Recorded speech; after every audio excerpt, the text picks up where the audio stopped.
Within our souls, we all possess a dream which lay dormant until intrigue strikes its match and sets the torch we carry ablaze, leading us down the path of the unknown towards our dreams. As coaches who are former high-performance athletes, our personal experiences have shown us that a coach, parent, or even a fellow athlete have the potential to either illuminate or extinguish the dreams of young athletes. Nothing is lost from the candle which lights another. We are here to share our stories and our passion to illuminate the champion within, empowering coaches, parents, and athletes to keep the flame of their dreams burning eternally. You are listening to Illuminating Champions with Michal and Ashley Anton. Welcome to another episode of Illuminating Champions. For our first-time listeners, my name is Ashley, and I'm here with my husband, Michal. Hey, how are you guys? We also have a very special guest with us. He is our personal coach and our brand artist. His name is Mark Patterson. Hi, Mark. Hello. Hi, Mark.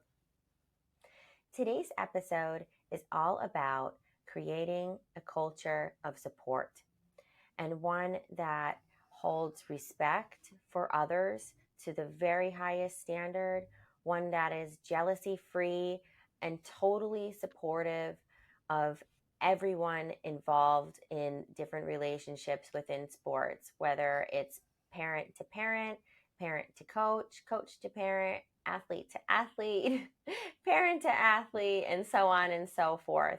We all play a role in creating a culture that is supportive. And we really find deep importance in bringing up this subject because sports in general, they heighten your emotions. They're very dear to your heart and they're competitive. So it's really important that that competitive environment remains a friendly competitive environment and a supportive competitive environment. And a healthy competitive. Right, and a healthy competitive environment. Even between competing businesses or competing teams, you always want to have a great environment. So Mark is going to help us delve a little farther into this. So why don't you get us started off, Mark? Sure. But it's amazing the many aspects that we get into of coaching. I think until you dig deep into it, you don't really remember all these facets, but this is really a critical one.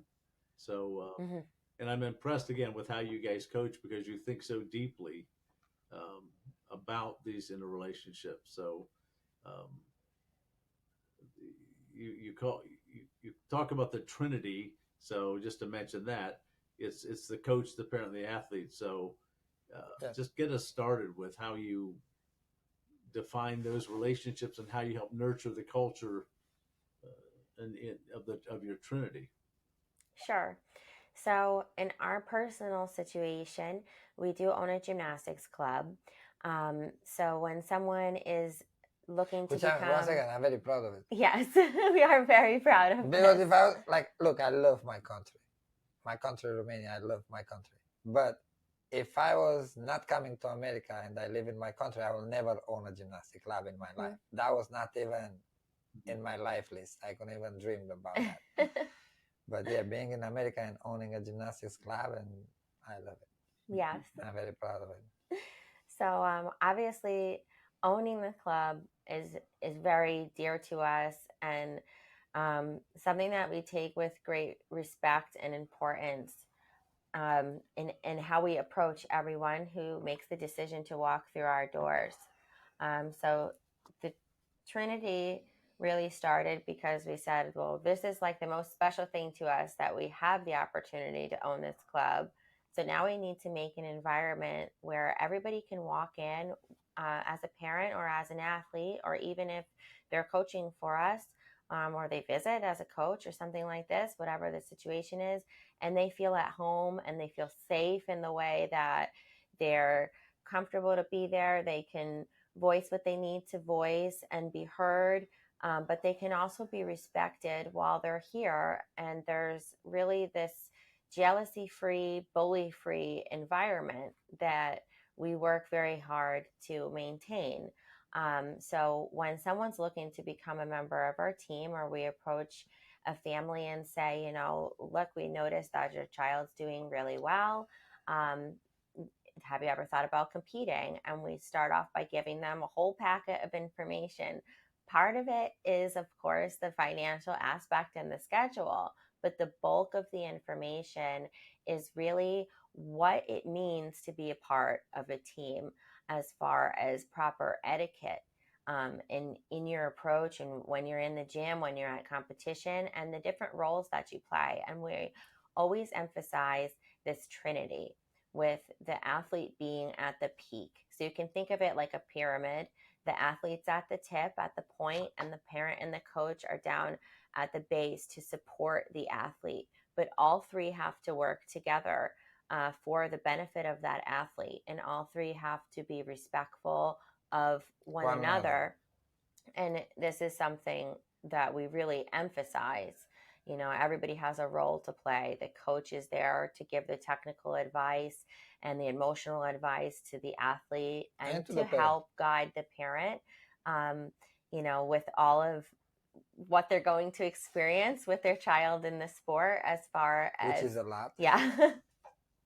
Being prepared for practice and competition, and but a lot of the emotional aspects that they're going to encounter from their athlete, that's the most challenging part, larger than anything else. And that's where a lot of negative behavior can stem from, because the emotions are heightened and everybody wants their child to do well, and the child wants to do well. So there has to be a foundation of excellent communication.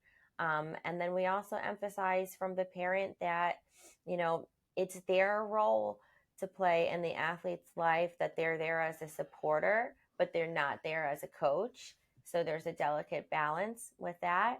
And also, in order to help their athlete, if their athlete is experiencing a struggle or a frustration, or they're frustrated with something as a parent, they need to go back to the coach and the club owner and express what they're feeling in a polite and humane way.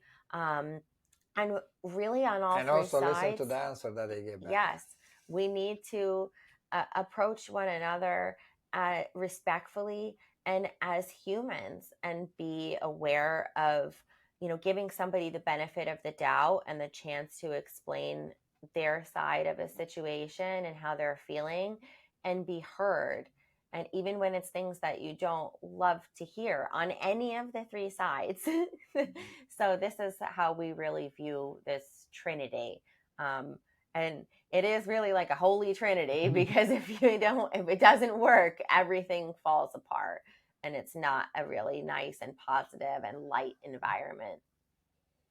So yes, this is of great importance, and where that foundation of a culture of support stems from. So it's great that you kind of established the ground rules up front, because I think humans left to their devices, and young children who haven't quite matured yet, it could turn into chaos quickly. So yeah, it can. I mean, and we provide all this information, and they have to sign it, even the athlete, with what is expected of them behaviorally. And it's nothing extraordinary. It's really just a reminder to be logical and ethical and moral and respectful between one another. And that's it. It's nothing extraordinary. It's just being mindful of your approach towards anybody else within the club at all times. Sorry, that's the club owner. It's their duty to do this. It's her or his responsibility to implement those rules, because there are rules in the end of the day, right? Right. I mean, although it's a business and someone comes and pays you for a service, you cannot just take the money and close a blind eye and just whatever they want to do, they do. You have to have some standards. Like, even though someone's gonna get a little bit upset, they're not gonna like it. They're gonna want their daughter to do, I don't know what program, what level, and she's not ready, or she's not capable of it. Sometimes that's natural. Reality, like it's a reality. I mean, we are not all the best at everything. We are not all capable of everything, right?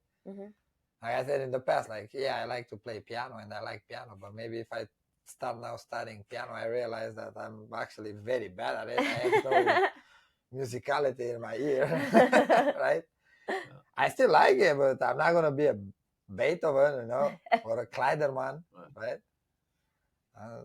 It's the same thing with sports, and then Right. people have to understand honestly how things work, and it's coming from the gym owners. They have to make that type of environment in their own gym. And the end of the day, it's like we talked in the past, and I said it like it's a little bit different. And for me, it was different because in America, sports are business. Where I come from, sports are most governmental. Like now, maybe in the last years, they start having like recreational programs, but it's not like here in America. It's still like the coaches are paid by government salary, and it's different because here in America everything is private, and then it's a business, but it's not a business like a store or like a mall or like something like that. It's a different environment because in the end of the day you also work with young kids' dreams and future sometimes, because like sports can turn in a professional career. Understand? Like you start gymnastics at 5 years old, 4 years old, and you can become an Olympic champion, and that makes your life. Understand? Like you finish your career as a gymnast, and then after that, you don't even have to work anymore because you are well established as a person. Understand? Then can be a great career, right? And that put in every sport, especially in America. You have football, you have baseball, basketball. You start that sport at a young age, and you sign a $25 million contract a year, like change your life and your family life and your family after life. Understand? Then it's a different business where the person that owns that business has to take that in consideration and has to work correctly towards helping that young person to achieve their dream. And I think it starts with the respect of the business owner towards the client. Being respectful of your client is not just, well, let me take the money and let them do whatever they want so that they feel happy in that instant, because you need to be aware of being honest. Me being respectful of my clients is me choosing to make the tough decision of making sure I enforce an environment that's going to be beneficial to all of my clients simultaneously, whether they're a child or they're an adult. And it's like a safeguard for who but walks talking through about your door, individual sports, right? Or individuals, I have to make sure that it's right to you as an individual. Like as a parent, as a child, my decision has to be professional towards you. I'm not going to take a decision towards your child based on someone else's child. Understand? Right. Like my decisions are based on what your child is capable of doing. Gymnastics, we work with girls, we talk about girls. It's like how she can do it, how capable she is, how dedicated she is. Not the parent.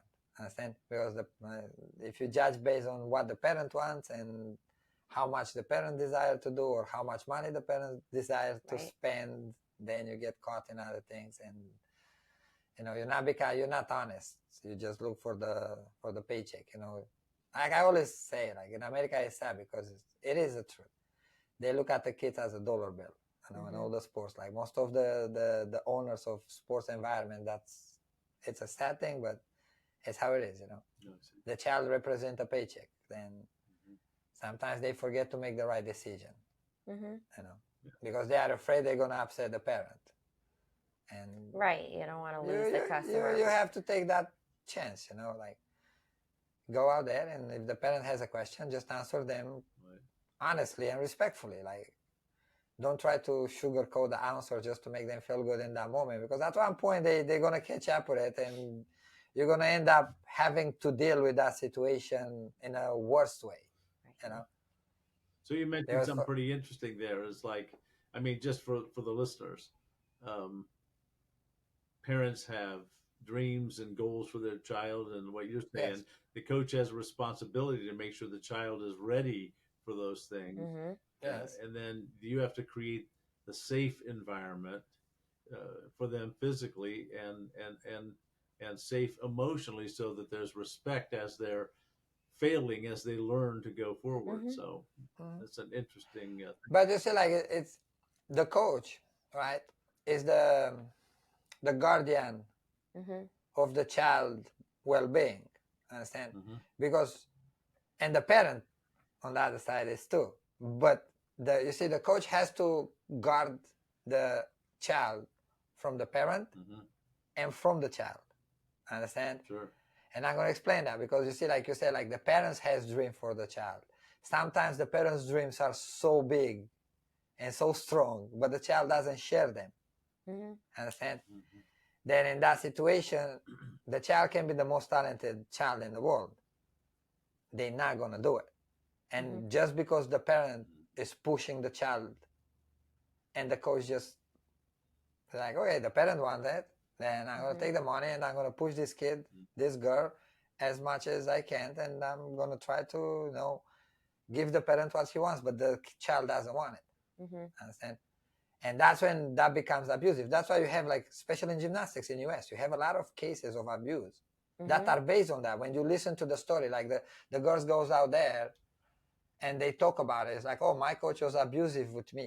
It was Kayla Nohashi. Yes. That's a case that I always go to it when I remember, because she was very vocal against Valerie Lukin, her coach, which, okay, she, how to say, like, she's right in that side, right? But Valerie Lukin did a big mistake because Valerie Lukin look at what Kayla Nohashi's parents want. Understand? Kayla Nohashi's mom brought Kayla Nohashi back in the gym and push her and push her and push her. At the same time, the coach pushed her on the other side. Right. Meanwhile, the one that was doing the work didn't want it. Then for her at that moment, that becomes abuse. And it took a long time for her to realize, realize that and admit it. And that's in even like Lori Hernandez case, with Maggie Haney was the same way. Lori go home, tell the mother goes, talks a little bit with Maggie, then brings her back in the gym, and things goes over and over and over and over. But the mother brings her all the time back because the mother wants Lori to go to the Olympics and become an Olympic champion. Then the mother dream or whatever desire she had towards Lori was much bigger than Lori desire or Lori Hernandez feelings. Understand? Well, you see this in almost every case of reported abuse where you read these stories and you're like, how did that even happen? Because the parent kept bringing them to the gym. And once again, sorry. here you see, the fall is the coach. Because the coach in that moment should step in and say, no, look, your daughter is very talented. She can be the next big deal in the sport of gymnastics. She can be the next Olympic champion. But at this moment, I don't think so. She wants it that way. Let's try to do things a little bit different. Understand? Let's try to slow it down. Let's try to give her a little bit of a relaxed training program. And let's see, maybe in a month or 2 or 3, she wants to up the training. Understand? But the coach didn't do that. And in most of this situation, in both situations, the coaches are also the gym owners. Why they didn't do that? Ego. Understand? There was not the money that they was taking from the parents in this situation. Was the money that was coming from the kid becoming Olympic champion. I see. Understand? And then you see the business kick in. The child becomes the dollar bill, becomes the check, becomes the money. And then the coaches don't take the right decision, and they are afraid to go to tell the parent, like, oh no, you see, we're going to slow down. We're going to take, like in the Kayla Nohashi case, right? They could take world championships out of the plate and be like, you know what, this year, we're not going to compete any competition. She's just going to come in the gym. She's going to train, a very relaxed training. And we're going to see if when she gets back the love of the sport, and we're going to try to guide her towards that. But give her the room to decide. Give the athlete the room to feel like, you know what, this is my decision. If I want to do it, I'm going to do it. If I don't want to do it, I have the option to not do it. Nobody's going to force me. Understand? But they didn't do that. That's where the mistake happened. And then the parent, obviously, no, you come from a family that doesn't have a lot. They're going to push you, right? They want you to be successful. The parents, in their mind at the time, they want the best for their child. Right. But the coach is the one that doesn't have the stress of the hard life, the family hard life, Right. then they should be the one guiding the family correctly. And that's where this toxic environment starts. It starts with one child here, one child here, one child here, and then it's a roller coaster. And that environment in the gym becomes just like that. Understand? Everything around becomes like that. Then you have to have the strength as a gym owner and as a coach to stand up and tell the parent, like, you know, she doesn't want to do it. She's not ready. Give the athlete the chance and the opportunity to feel that is their choice. Right. To do the sport, although they are very young in gymnastics. No, you talk about, I think Kayla Nohashi was like 16 at the time. I said, that's a child. Maybe younger. Even younger than that. But I think because she was going to world championships, I think she was 16. You know, same thing with Lori Hernandez. She was 14, 15, 16. She competed Olympic Games. You know, those are very young kids. Then they have to feel the comfort of, you know what, if I don't feel to do it, I'm not going to do it. And the coach has to create that environment in the gym. You know, like in my gym, I tell the kids in the class, in the recreational class, you don't want to do it. You don't have to do it. I tell mommy personally, don't bring her to the gym. Like, go take her to the mall and buy her a pair of shoes. The money that you pay me a monthly tuition, go buy her something to make her happy. But don't bring her to the gym if she's not happy just because, you know, you want her to do gymnastics or you think she's going to be the next Simone Biles. No, it's true. Everything that you just said, and it is. It's not always just greed either that people are doing this. It's also an immense pressure that can come from a parent, and sometimes it's not with a bad intention. It's they really want something profound for their child, and they see that their child has Give me a second. talent. I'm going to contradict you. Okay. From the parent is not greed. From the coach and the gym owner is always the greed, that because you don't need to do it. You don't have to accept it. You know what I mean? Right. You can tell the parent honest, like, look, I'm going to lose $300 a month. Right. But I don't care because I don't want to hurt that child. Understand? And I did that. I have kids in the gym that I told the parents, no, I'm not going to train her at this level. And the parent tried to convince me that she wanted. And I explained them nicely, like, yes, she wanted, but she doesn't do it. Then when I put her in the gym to do the training at this high of a level, she suffers. She comes in the gym, she doesn't do it, she cries, she does it. Like, I know she doesn't want to do it. I know she tells you she wants to do it, but physically and emotionally, she's not ready. You have to give her more time. And then the parent is like, okay, I'm going to take her to another gym where they're going to do what I want. Right. Fine.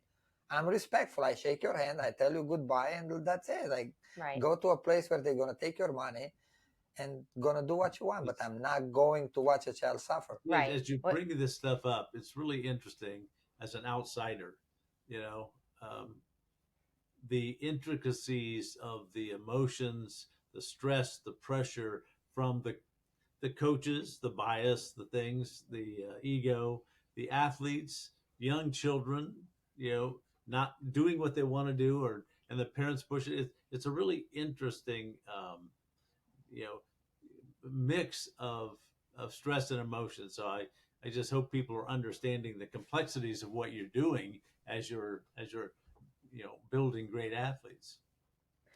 He always says that's why gymnastics in particular is such a personal sport. I always tell the parents the whole framework is like so delicate. And what I was meaning when I said about the pressure is like, of course, first you feel a pressure to keep everybody happy. And it's impossible. You have to realize this. No matter how hard you try, you have to stick to your values. And you have to have your be honest.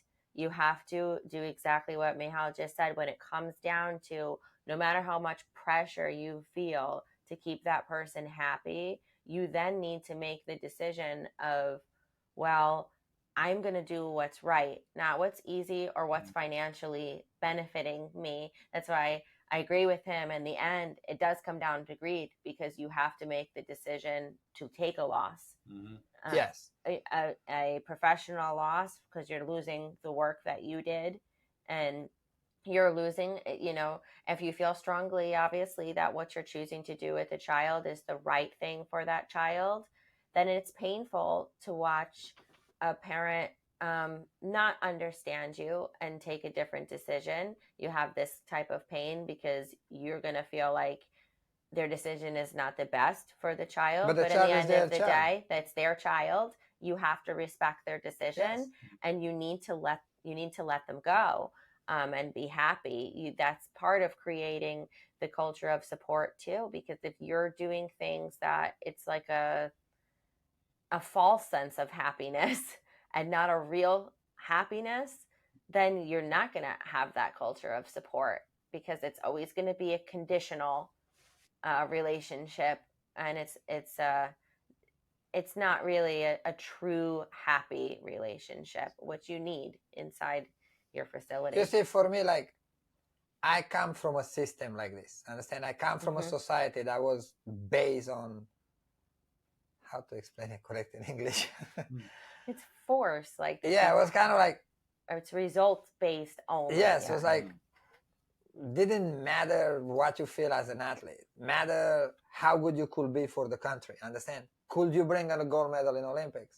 Yes, okay. Then that's what they're gonna do for you. They're gonna make you win that gold medal, no matter what you like or you don't like. Understand? And it's not correct. It's not good. It's not good for the athlete, because in the end of the day, the athlete is the one who does it. Mhm. You know. And sometimes I know people look at me like funny, because then their head is like, oh, I let some people go so easy and they are good. Yes, they are good. They could be very good. But if the relation doesn't work and I don't feel that that child has the right psychological Mhm. behavior to do the sport at that level, I'm not going to do it, because I know the harm that's going to get. Right. I know that that child is going to turn 16, 17, 18, is going to look back and going to be like, you know what, that coach was abusive with me. And you maybe was not abusive as a coach, but you just push her more than she wants to be pushed. Like if you give the same training to someone who wants it, the person that wants it is never going to say anything about it.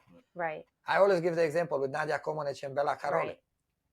Like I work with Nadia's teammates back in Romania. If you hear the stories they tell you and how they talk about Bella, it's scary. Understand?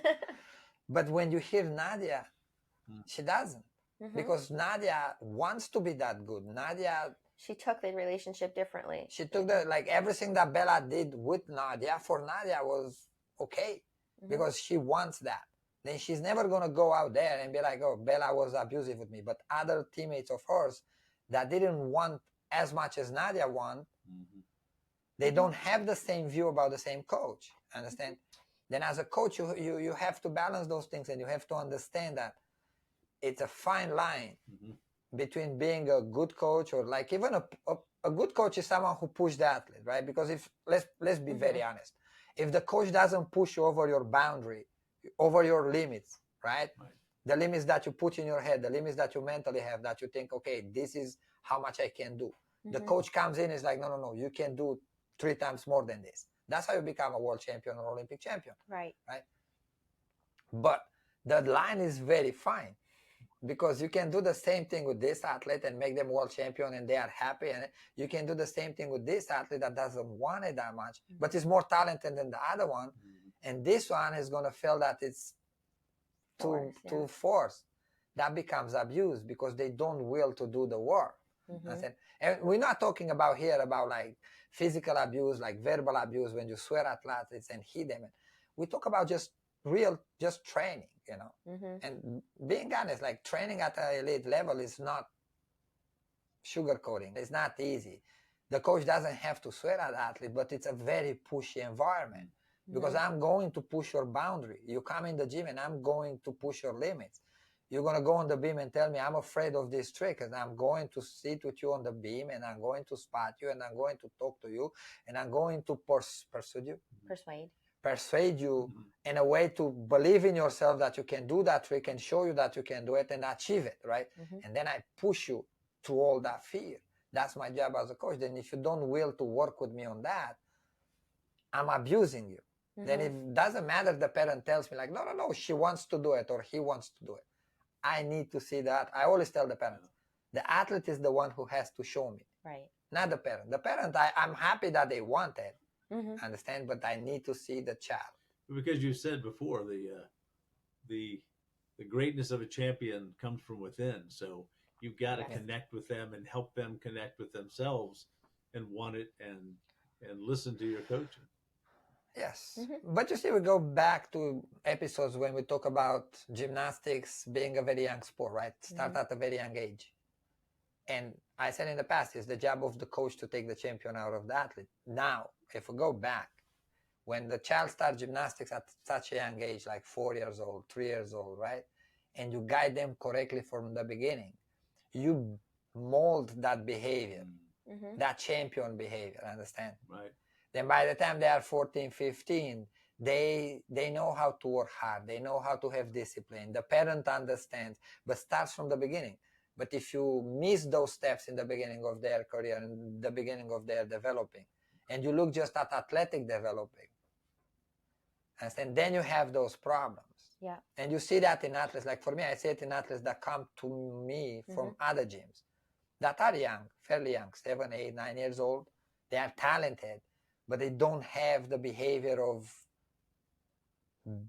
how to say. They haven't learned like the essence of what it means to be an a athlete, champion or an athlete or yes. a gymnast. The champion Yes. attitude. Yes.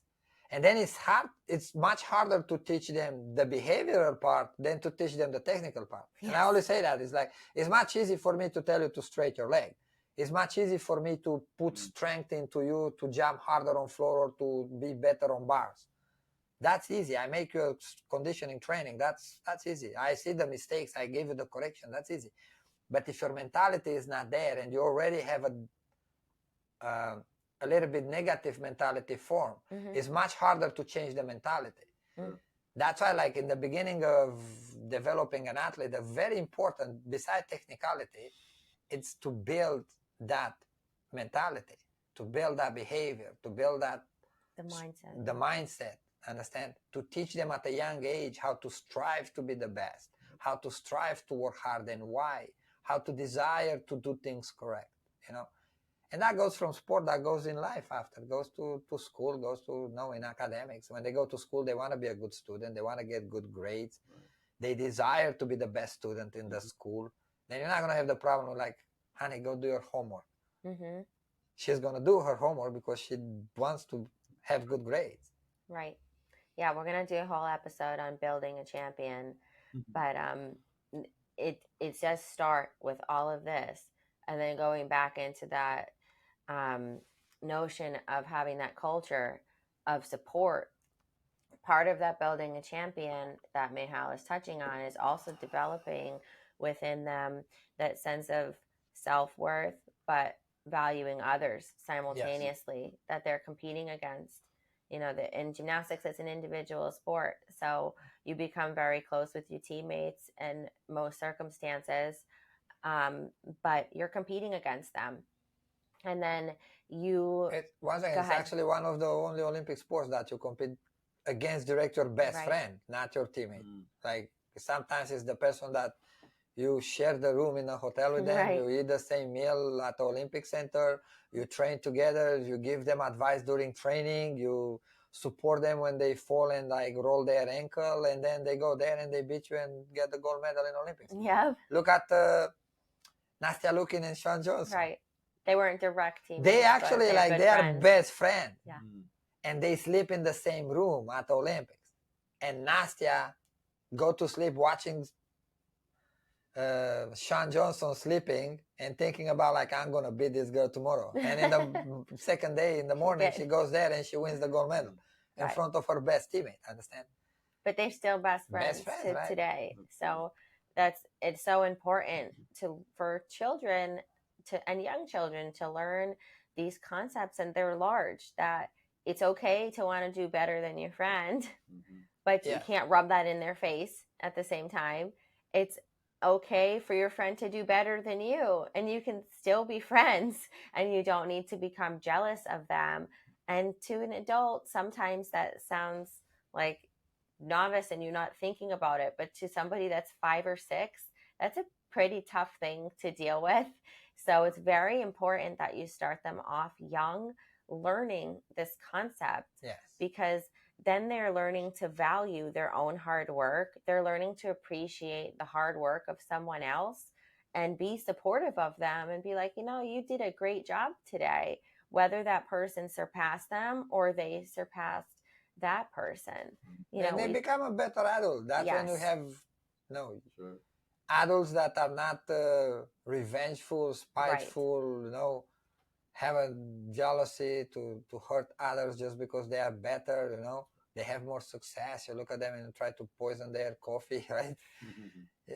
Because you're teaching somebody to desire to beat someone else at that person's best. Yes. Too, not to wish someone harm or like that they fall so that you could beat them, and then they carry that into adulthood. You're not going to have to put somebody else down just to lift yourself up. And this is something you see in sports too, between businesses or between clubs. You have clubs that, instead of just promoting themselves and their philosophies and realizing and valuing somebody else for being there, it's a competitive sport. I say it all the time. We cannot exist without our competitors because we need them in order for the sport to continue. So we have to value our competitors just as we teach our athletes to value their competitors and value who challenges them. I want to have other clubs that challenge me to want to become better or do things better for my athletes or coach better or run my business better. I want all of that so that I can better myself and I can look at somebody else and appreciate, like, this club is doing a great job with their kids, or they implemented this program and I think that's great. And then you learn from it, and it's a source of self betterment, instead of being like, well, I'm going to go out and slander these people so that all they their do that kids a lot leave and come to my gym That's one instead. thing I learned in America. Yeah. I was surprised with it. It's terrible, and it happens way more than because people I didn't think it expect. does. I didn't even knew what's actually what's. Does it happen mostly at competitions and when the different people together? Just in every conversation, it's just people can devolve into. And especially like it's happening with the gym owners, and it's happening with the parents. Like I say, like that's another reason why gym owners give on to parents when the parents pressure them with things, because they are afraid that parents is gonna leave the gym, they're gonna go on social media, they're gonna make comments and put reviews but even for us, like I have people doing that, but I choose to answer. Then they get mad at me. It's like, oh, but why you answer? You are a business, or like you cannot answer to a customer. I said, yeah, I can. I'm not born in America. I know what I mean, like I can answer. Well, you have to stand up for yourself. And besides, for me, like how to say, like you see, like I'm the way I am because I'm not. The reason I'm not afraid to lose a customer because I'm honest and because I say what I think is because I was born poor. I'm saying I come in America poor. I'm not afraid to lose $300. I'm not afraid to be poor again. I can make it. Understand? Because I was there, like, and I was poor not by choice. I was poor because that's how I was born in a country with my government keeps us poor. Understand? Then I'm not afraid of that. When the majority of gym owners and club owners in America, they come from pretty good families, because to have a club in America, like a gymnastics gym, it's expensive.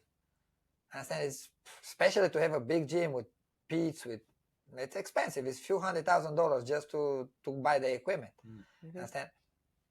Then they are always like they are comfortable when they open the business, and then they don't want to lose that comfort. And then you see, that's another thing that kicks in, and then they start making mistakes because it's like, I don't want to lose $500. Then I cannot drive a Porsche. I have to drive a Nissan.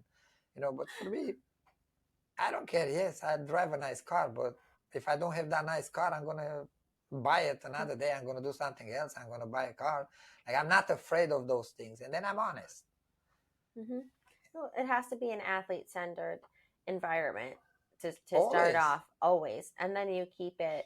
You keep that support system going, because if you keep the athlete at the peak of that Trinity and always just focus on what's right for that athlete, you're going to be cautious. Just like they say, like, mama bear wants to protect their child. You have to be that for your athlete.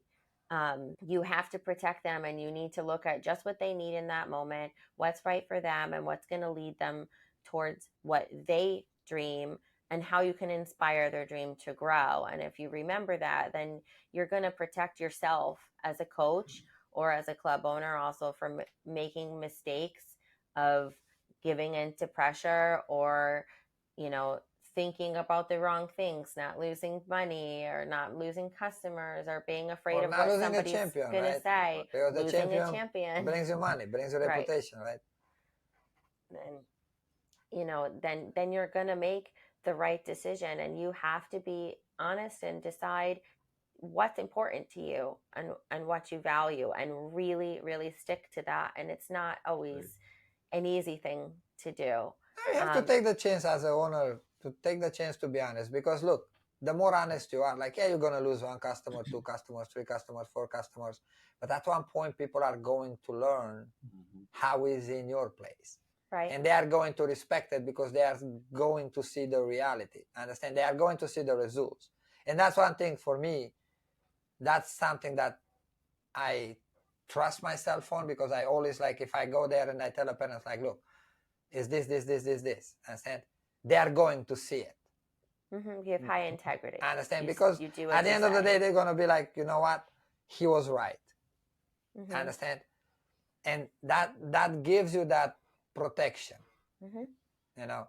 But you have to take the chance to be honest, because otherwise the environment is going to get so toxic that we're always going to hear about stories, you know, with abusive coaches, with abusive environment, or, you know. And in America, it's not that much of a physical abuse, to be honest.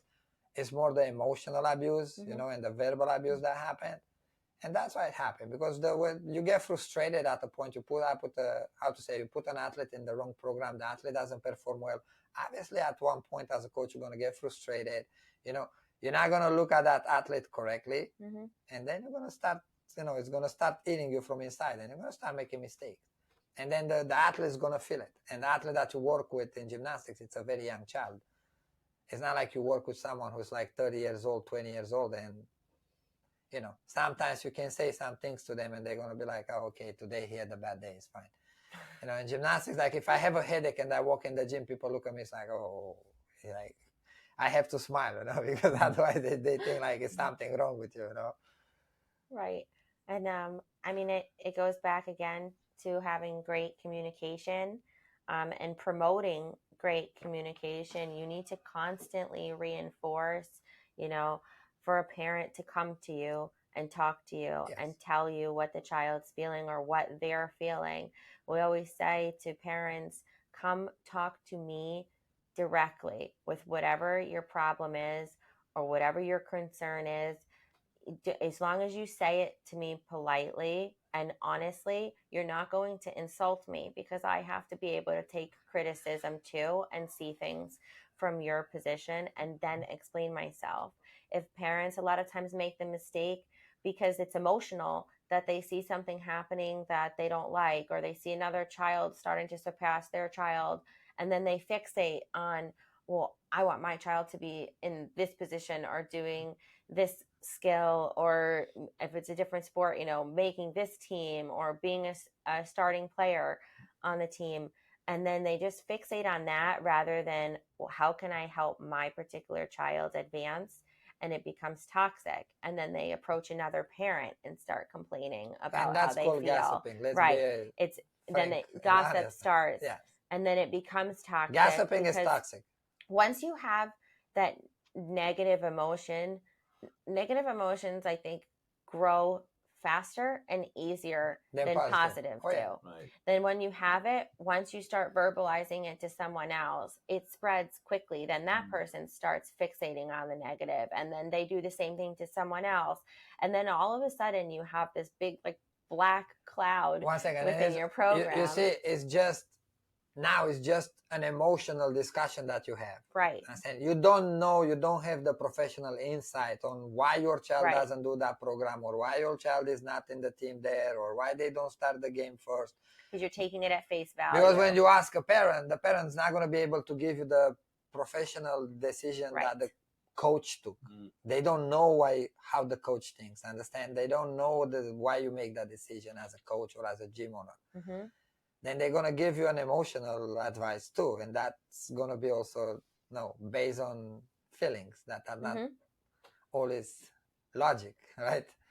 Right. And then it's gonna become more negative and negative and negative, and then by the time you get to talk to the coach, it's already done. It's like too late. If too you strong have of a cancer feeling. in the stage 4, Yeah.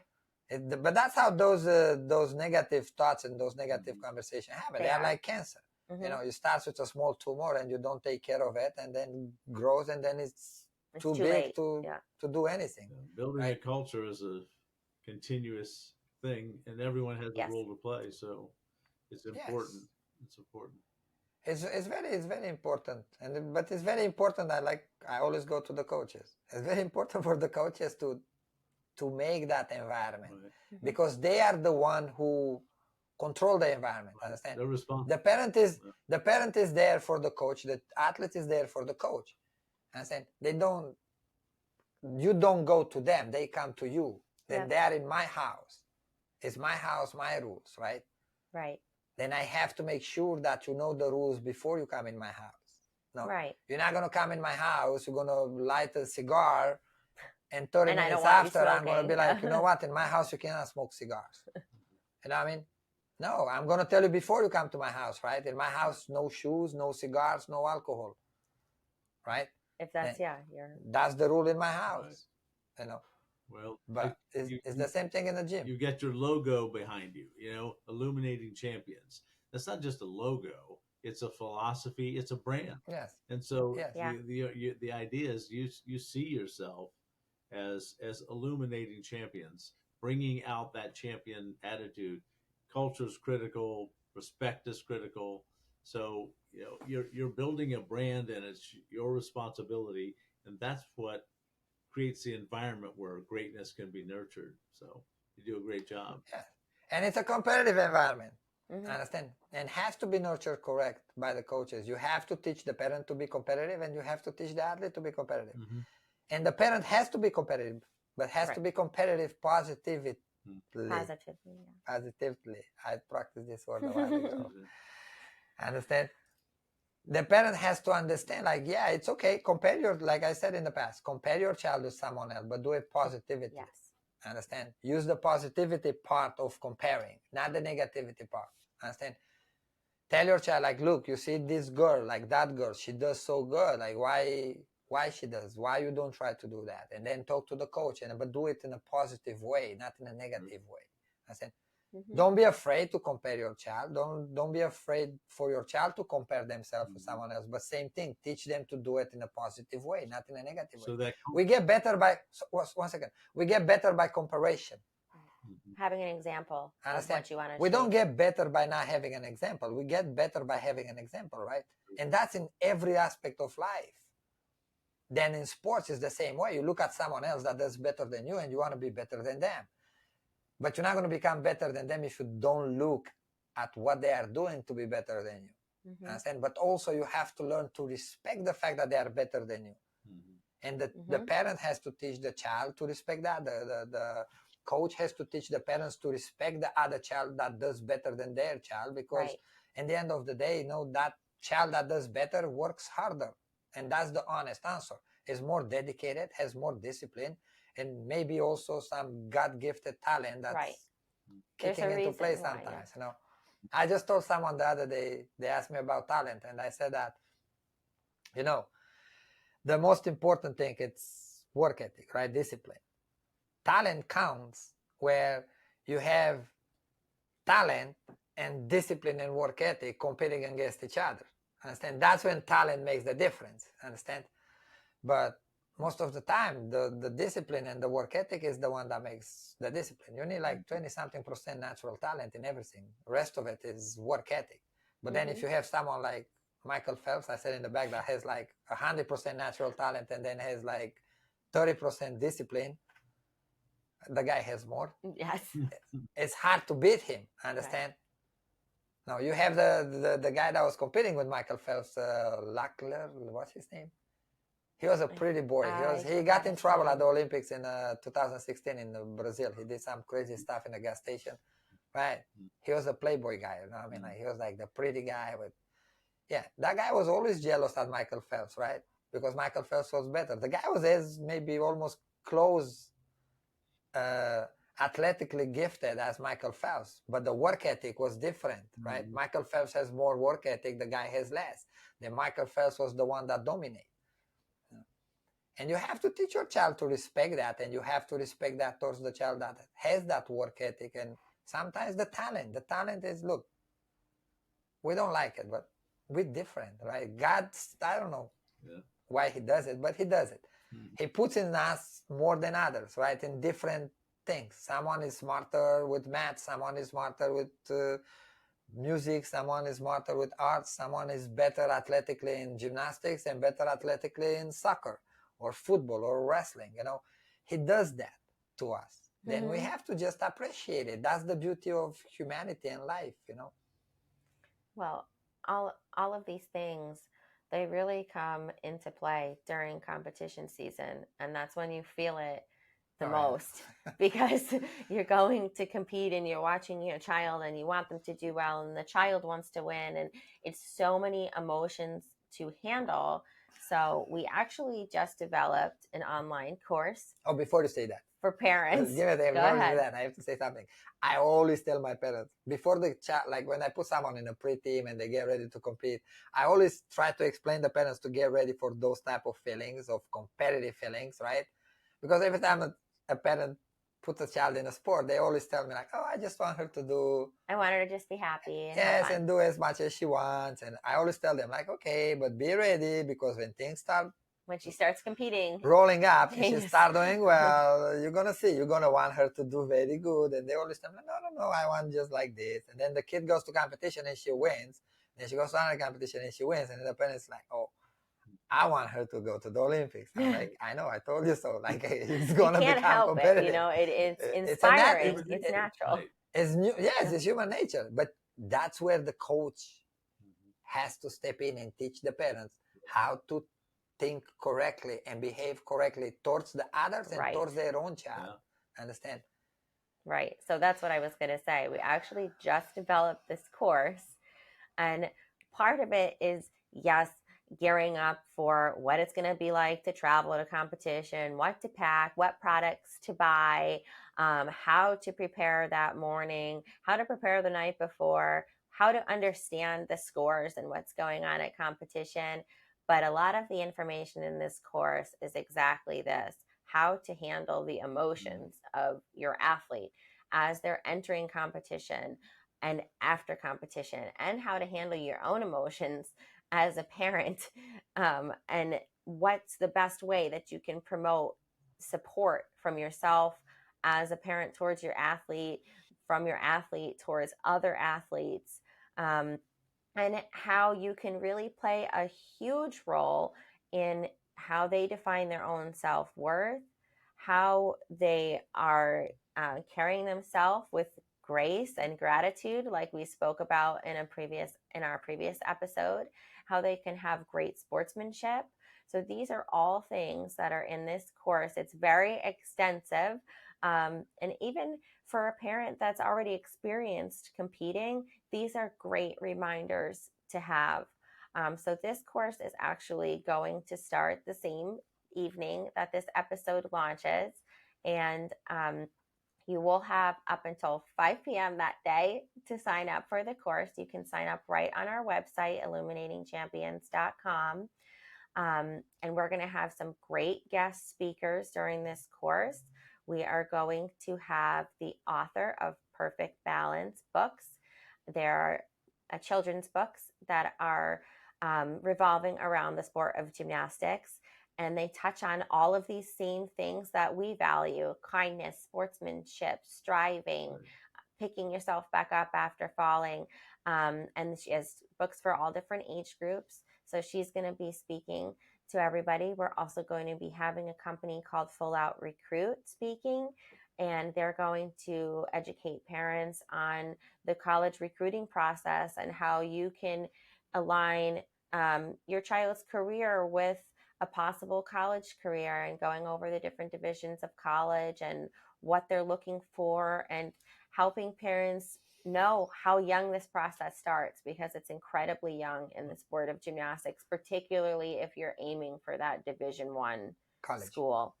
And we're also going to be doing giveaways during this course. So once you enroll, you'll be automatically entered to win one of these bottles of Canteen that you see here. They are a sponsored giveaway by a company called Redcon One. And this is electrolytes that you can mix into water or juice, whatever you prefer. We mix it in our water during training. And it's a great way for you as an adult or your athlete to stay hydrated, because this is safe for children too. It's filled with vitamins, and it's great for them to supplement their body with during training. So once you enroll, you'll be entered to win one of these. There's a few different flavors, and we personally have used these for a couple years, and we love it. So we are very thankful to Redcon One for sponsoring these for us. And then ending off today's episode, I want to leave everybody with some tips for creating luminous moments in their futures. And our tips for coaches, Michal really touched on all of them already. So really just reiterating. I have to say Go something ahead. for coaches, because look, you see, I talk about Valerie Lukin and I talk about Maggie Henny, right? Mm-hmm. And I want people to understand, like, I don't have something against them. What I'm trying to point out is the fact that they make some mistakes that nobody taught them to not make them. Right. We're going to have another episode on this too. Understand? Because Valerie Lukin came from a system, Russia, where it's like in my country, based on winning no matter what. Right. Right? And Maggie Henny grew up in a system in America that was formed and still based on winning no matter what. They are the product of the system. Right. And that's something we're going to talk in the future episode.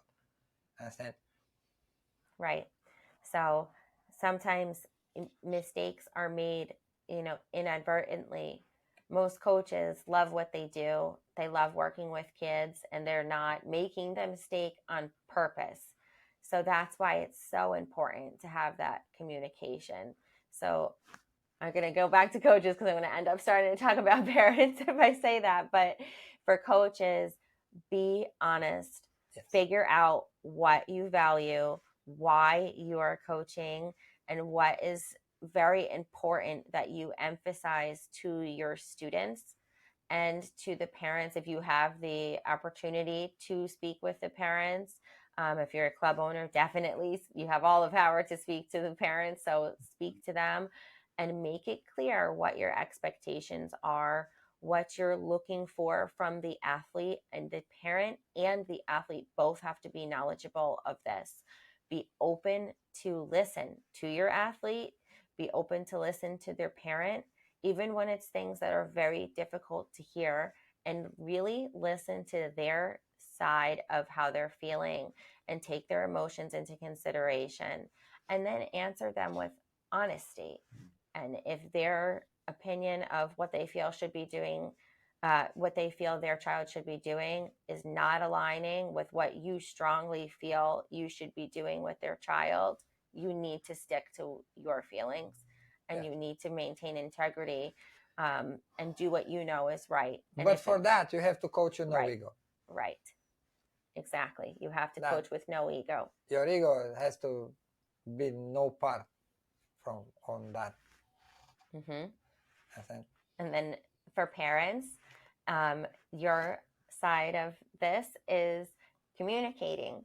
If you see your child is frustrated, or you just want to help them get better, they're happy, there's nothing wrong, and you just want to know, okay, how can she reach, the next step, or how can she make sure she gets to her goal? You need to communicate with her coach, not with other parents, because they don't have the answers that you need, because they're not the one doing the work with your child. You're not going to go to the doctor asking for advice on how to get better to the person who's working as a receptionist. right? You're going to ask the doctor directly, what do I need to do to Or you're improve not my gonna health? ask another. No, Right. no, wait. The receptionist may have some medical Okay, yes, knowledge. this You're is not true, gonna. but You're not gonna ask another patient, right? yes, that's a better You're example. gonna be Sorry. in a yeah, In the emergency room and ask and the you're gonna person look on next the to other you. side at the guy that got hit by a truck and be like, "Do you think I should like amputate my leg or I should like, you know what I mean? Like, Yes, this is and a the better guy's like, you know what? Like, example. don't amputate your leg. Cut both your hands is better. Like, I think tell the doctor to not start with the leg. You know, like, no, you're gonna ask the doctor, right? Like, Right. it's the same thing here. Like, go to the coach. They have the knowledge, they have the professional knowledge, and they know exactly what they are doing. Right. They have a Understand? path. It's not, they picked out of a hat what they're doing that And you day. don't want to go and try to figure out from someone who's going to try to guess why. Right. Go directly to the person that does it. And that's the coach or sometimes the Exactly. coach is also the gym owner. Right. And be your child's biggest example of great sportsmanship. Be aware of what you say in front of them. Don't go talk about somebody else's child negatively in front of your child, because then they hear everything you say, even when you think that they're not listening. And then they develop negative emotions about what they're doing or towards somebody else. And you're in control of that. If you hear them speaking negatively, you also need to be stern at home with that's not allowable. You need to make sure your child knows that they need to be respectful of their teammates. And same thing like for the coach. Right. Don't have ego in all those things. Right. I understand. Just look at the child and listen to the coach, humble and respectful. Right. And for the child, for the athlete, you need to value your competitors. They are the people that are going to make you better yourself. Because the better they do, the better you get. If you didn't have them, if you didn't have somebody that really challenges you to have to beat them, then you would never become your personal best or the best. You wouldn't have the opportunity to be the best one if there was no other competitors. So you have to value that person. You need to be their cheerleader. You need to uplift them even when you're competing against them. I love it. Our littlest kids had their very first competitive experience this week.